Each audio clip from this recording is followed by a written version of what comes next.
யாருங்க?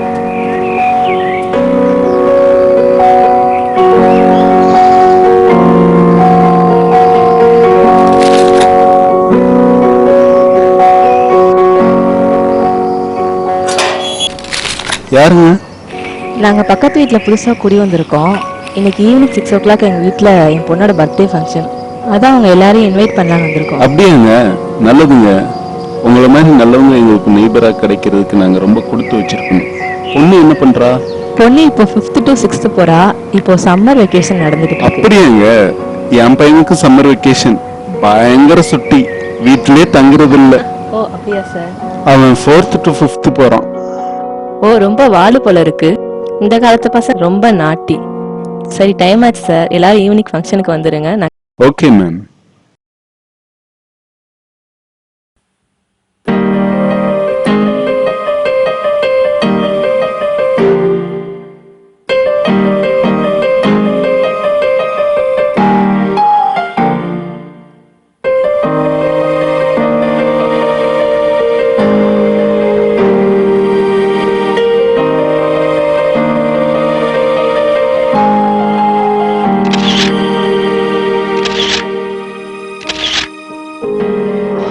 I love you. நீ carrom board விளையாட வரீங்களானே? நான் வர்றடா, இப்போ விளையாடுறா.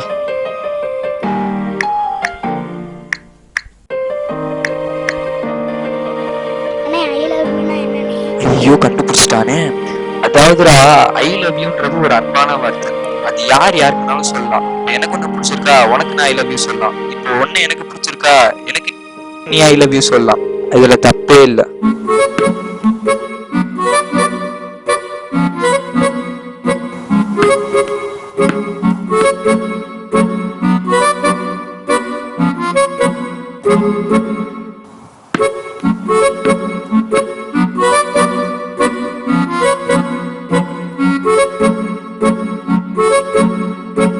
ரித்திகாக்கா நீங்களோட வேலை செய்வீங்களா? சரி வா.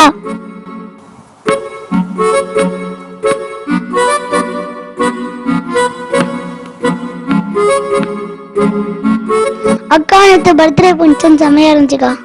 தேங்க்ஸ்டா. பெரிய வயசுல ஹீரோயினி ஆயிடுவீங்க. அடப்படா, எனக்கு அதெல்லாம் பிடிக்காது. நான் நல்லா படிச்சு டாக்டர் ஆக போறேன். சூப்பரா சொன்னீங்கக்கா.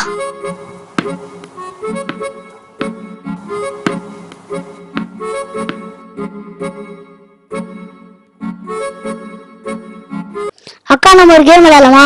என்ன கேம்? ஐ லவ் யூன்றது ஒரு அன்பான வார்த்தை. அது யார் யாருக்கு வேணாலும் சொல்லலாம். இப்போ எனக்கு ஒன்று பிடிச்சிருக்கா, உனக்கு நான் ஐ லவ் யூ சொல்லலாம். இப்போ ஒன்று எனக்கு பிடிச்சிருக்கா, எனக்கு நீ ஐ லவ் யூ சொல்லலாம்.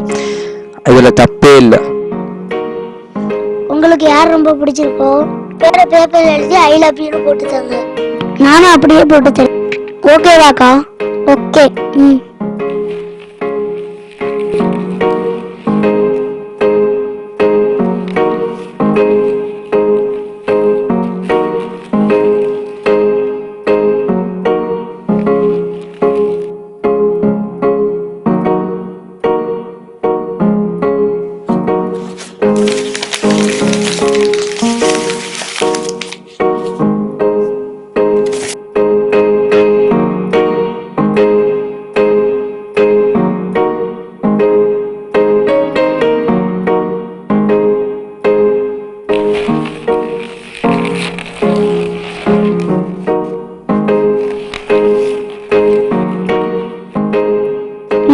ஃப்ரெண்ட்ஸுக்கு ஃப்ரைஸ்ன்னு எழுதி வச்சிருக்கான்.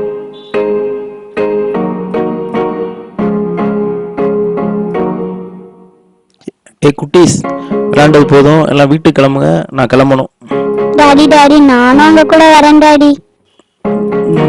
சரி okay. Bye uncle. Bye Vishwa.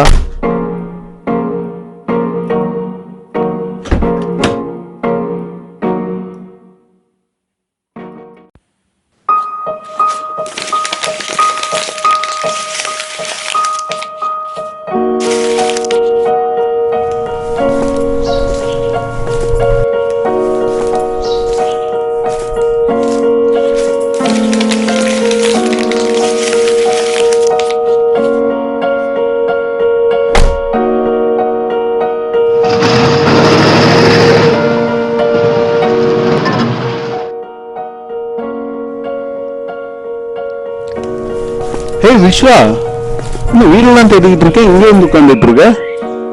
ஏன்டா சோகமா இருக்க? தாத்தா அடிச்சிட்டாரு. தாத்தா அடிச்சிட்டாரா? எதுக்காக அடிச்சாரு? கூட்டிட்டே அதனால அடிச்சிட்டாரு. நம்ம தாத்தா சும்மா தாண்டா அடிச்சிருப்பாரு. இதுக்காக போய் சோகமா இருக்க? இங்க வா. இப்படித்தான் நான் சின்ன பிள்ளையா இருக்கையில சோகமா இருந்தேன்னு வச்சுக்கோ, எங்க அம்மா எனக்கு முத்தம் கொடுப்பாங்க. நான் சோகத்துல இருந்து சந்தோஷமா மாறிடுவேன். சரி வா, நம்ம கீழே போய் தாத்தாவை பார்த்து சமாதானம் பேசிடுவோம். வா.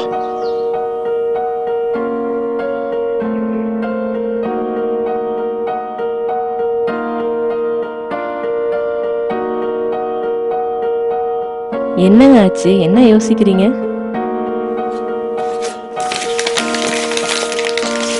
ஒரு நிமிஷம், இதை பாரு. ஐ லவ் யூ ரித்திகாவா? யாருங்க? யார் எழுதுனது? பக்கத்து வீட்டு விஸ்வா தான். நேற்று ரித்திகாவும் விஸ்வாவும் காரில் விளாண்டுக்கிட்டு இருந்தாங்க. நான் வந்ததும் அவன் கிளம்பிட்டான். அந்த பேப்பரை கசக்கி போட்டிருக்கான். அவன் தான் எழுதியிருக்கான். அப்படியா? அவன் தான் எழுதுனான்னு உங்களுக்கு எப்படி தெரியும்? காரில் அவனை தவிர வேற யாரும் இல்லை, அவன் தான் எழுதியிருப்பான். நம்ம ரித்திகாவட்டையும் இதை பற்றி சொல்லிடணும். ஆமாங்க, நம்ம லித்திகாட்டையும் சொல்லிடலாம், அவளுக்கும் தெரியட்டும். Ritika, Ritika come here.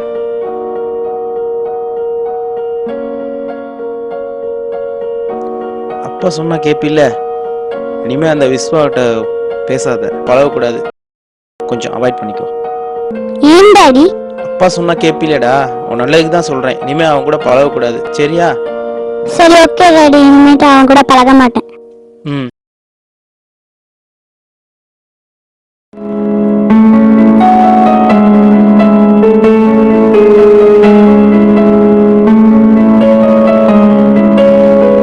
அக்கா வாங்க அக்கா, ஏதாவது விளையாடலாம்.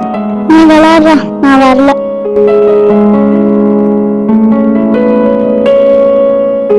அக்கா என்னக்கா ஆச்சு?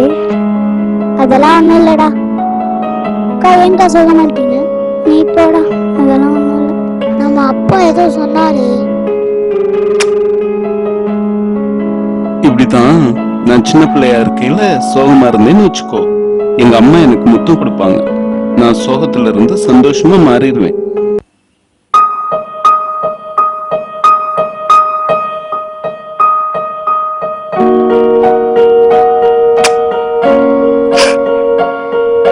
டேய் விஸ்வா, என்னடா பண்ற?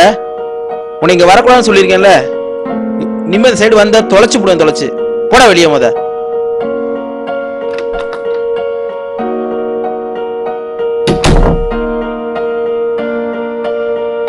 ஏன் அவனை உள்ள விட்ட? ஏன் அவனை உள்ள விட்ட? அவனை உள்ள வரக்கூடாதுன்னு சொல்லியிருக்கேன்ல. ஒன்னும் பண்ணலப்பா. அவனை பார்க்க கூடாது, பேசக்கூடாதுன்னு சொல்லியிருக்கேன்ல. உன்கிட்ட சொல்லியிருக்கேனா இல்லையா? சொல்லியிருக்கேனா இல்லையா? சொல்லு, வாயை திறந்து சொல்லு. ஏங்க விடுங்க, என்ன ஆச்சு? திரும்பவும் அந்த விஸ்வா பையில உள்ள வீட்டுக்குள்ள விட்டுருக்கா. நான் மாடியில இருந்து பாக்குறேன், அவன் ரித்திகாவுக்கு முத்தம் கொடுத்துட்டு இருக்கான். என்ன பாப்பா? போடு, முட்டிக்கால் போடு. இன்னைக்கு பூரா நீ முட்டிக்கால் போட்டிருக்கணும். அதுதான் உனக்கு பனிஷ்மெண்ட். அவங்க கூட சேரக்கூடாதுன்னு சொல்லியிருக்கேனா இல்லையா? இன்னைக்கு அவங்க அப்பாவை கூப்பிட்டு பேசுறேன், கண்டிக்க சொல்றேன். இனிமேட்டு அவன் வந்தா இங்க இரு, உன்னைய கவனிச்சுக்கிறேன். என்ன இப்படி பண்றா? என்ன பாப்பா இப்படி பண்ற? வீட்டுக்கு வரக்கூடாதுன்னு டாடி சொல்லியிருக்காங்களே, அப்புறம் ஏன் அலோ பண்ற? இதான் உனக்கு லாஸ்ட் வார்னிங். என்ன சார் புள்ள வளர்த்துருக்கீங்க? இந்த வயசுல லவ் லெட்டர் எழுதுறான், என் பொண்ணுக்கு முத்தம் கொடுக்குறான். நீங்க கண்டிக்க மாட்டீங்களா? இதெல்லாம் நீங்க கண்டிக்காம இருந்தீங்கன்னா நான் போலீஸ் தான் சார் போய் கேஸ் கொடுக்க. போலீஸா? என்னதான் இருந்தாலும் உங்க பையன் செஞ்சது தப்பு. என்னங்க, சின்ன பையன் ஏதோ தெரியாம பண்ணதுக்கு சார், போய் சின்ன போலீஸ் பையன் ரிலீஸ்னு சார், சொல்லிட்டு சின்ன பையன் இருக்கீங்க. பாக்குற வேலையா இது? மத்த பசங்களாம் இப்படியா சார் இருக்காங்க? என்னங்க, 4வது படிக்கிற பையன் ஏதோ 4வது தெரியாம படிக்கிற பையன் மாதிரி அவன் நடந்துக்கவே இல்ல போலீஸ் சார். கோர்ட்டு கேஸ்னு நேத்து சொல்லி லெட்டர் கொடுத்தவன் இன்னைக்கு முத்தம் கொடுக்குற அளவுக்கு வந்துட்டான் சார். இது பெரிய தப்பு சார். சார், என் பொண்ணுக்கு டீசென்ட்டான ஒரு அட்மாஸ்பியர் வேணும் சார். தயவு செஞ்சு அது உங்க ரைட்டுங்க, பையன் இங்க வராம ஆனா அதுக்காக போலீஸ் கேஸ் எல்லாம் வேணாங்க. பேசிக்கிட்டே இருந்தா இதுக்கு ஒன்றும் தீர்வு கிடைக்காது சார். இதுக்கு ஒரே வழிதான் இருக்கு. நீங்க கண்டிப்பா கேஸை ஃபேஸ் பண்ணி தான் ஆகணும். அப்படி இல்லைன்னு வச்சுக்கோங்க, நீங்க வீட்டை காலி பண்ணிட்டு போயிருங்க.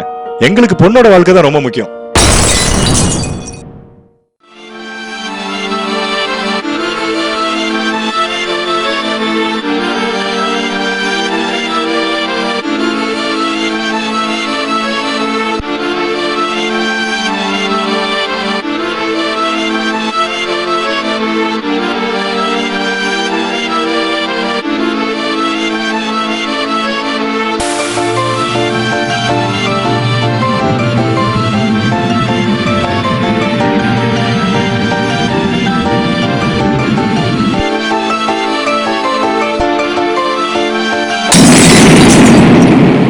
இப்போ இந்த பிரச்சனையை பெருசுப்படுத்த வேண்டாம். நம்ம போலீஸ் ஸ்டேஷன் போகிறது அவ்வளவு நல்லா இருக்காது. அதனால நம்ம பையனை அங்கே போகாமல் இங்கே நம்ம பார்த்துக்குவோம். என்ன சார் முடிவு பண்ணியிருக்கீங்க? சரி சார், இனிமே என் பையன் உங்க வீட்டுக்கு வர மாட்டான், உங்க பொண்ணும் எங்க வீட்டுக்கு வருவாங்க. இந்த மாதிரி நடக்காம இனிமே பாத்துக்கிறேன். Sorry sir. இதான் சார் கடைசி. இனிமேல் உங்கள் பையன் எங்கள் வீட்டுக்கு வந்தாலோ எங்கள் பொண்ணோட பழகினாலோ நாங்கள் போலீஸுக்கு போகிறத தவிர வேறு வழியே இல்லை எங்களுக்கு. No other way sir.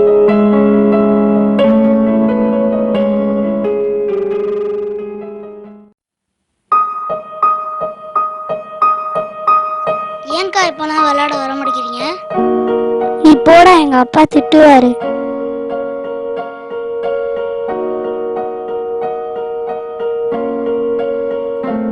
சீக்கிரமா போடா, எங்க அப்பா வந்துடுவாரு. அக்கா அதெல்லாம் ஒண்ணும் சொல்ல மாட்டாங்க, உட்காருங்கக்கா.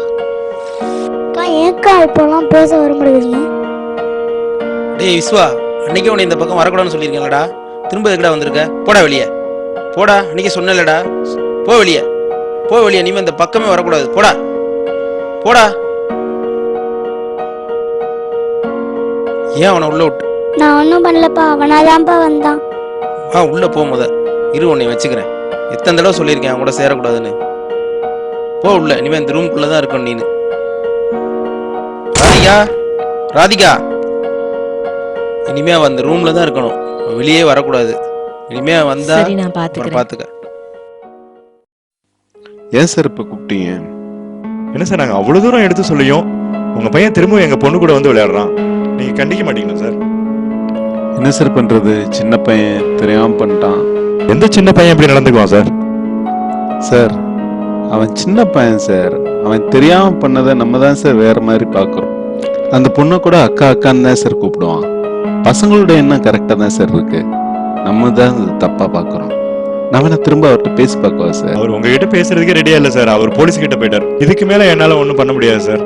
சார் கொஞ்சம் பேசி நீங்க வீட்டை காலி பண்றதுதான் எல்லாத்துக்குமே நல்லது. வேற எதுவும் வழி இருக்கிற மாதிரி எனக்கு தெரியல சார்.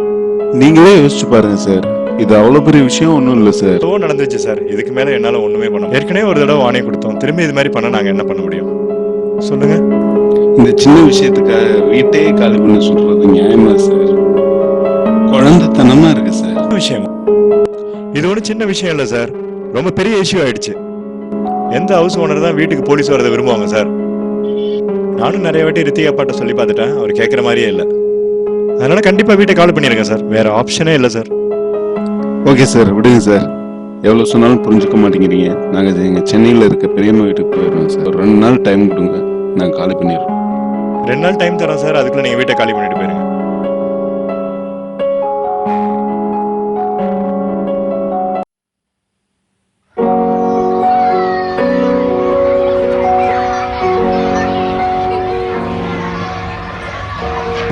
பிரியாவை ரொம்ப லவ் பண்ணுறேன்ப்பா. அவள் இல்லைன்னா நான் செத்துருவேன்ப்பா. அவளை இங்கே வச்சுருந்தேன்ப்பா, இப்போ அவள் அங்கே போயிட்டாப்பா. இருங்கப்பா, நான் போய் கூட்டிகிட்டு வரேன். அவள் இல்லைன்னா என்னால் இருக்க முடியாதுப்பா, நான் கூட்டிகிட்டு வரேன். இருங்கப்பா, இங்கே இருங்கப்பா, நான் போகிறேன். இருங்கப்பா.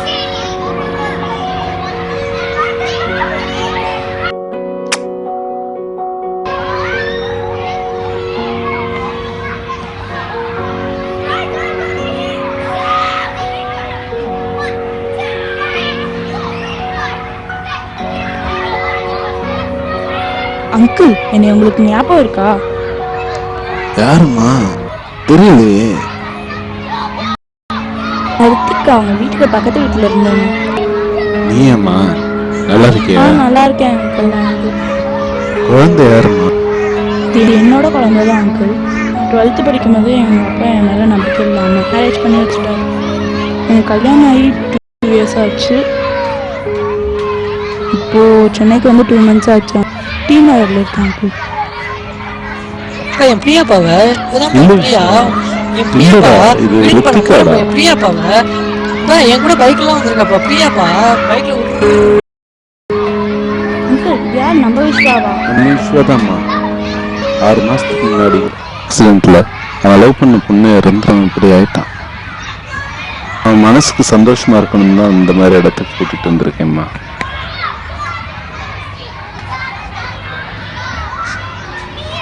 சரி அங்கிள், நான் பத்திரமா பார்த்துக்கேன். டைம் ஆச்சு. சரி, பார்த்து பத்திரமா போயிட்டு வாங்க. பெற்றவங்க பிள்ளைங்க மனசை புரிஞ்சுக்க மாட்டாங்க, பிள்ளைங்க பெற்றவங்க சொன்ன மாதிரி நடந்துக்க மாட்டேங்க. எங்கள் அப்பா என் மேலே வச்ச பொய்யான நம்பிக்கையும் அவங்க அப்பா அவன் மேலே வச்ச உண்மையான நம்பிக்கையும் தோற்று போச்சு. சில நம்பிக்கையே செத்து போச்சு. நான் நல்லா படிச்சு டாக்டர் ஆக போறேன். என் கனவு தான் கலைஞ்சு போச்சு. ஆனால் என் பொண்ணை அப்படி வளர்க்க மாட்டேன். அவளோட எண்ணங்களை புரிஞ்சுக்கிட்டு நான் நடக்க போகிறேன். அவளோட எண்ணங்கள் தான் என்னோட வண்ணங்கள்.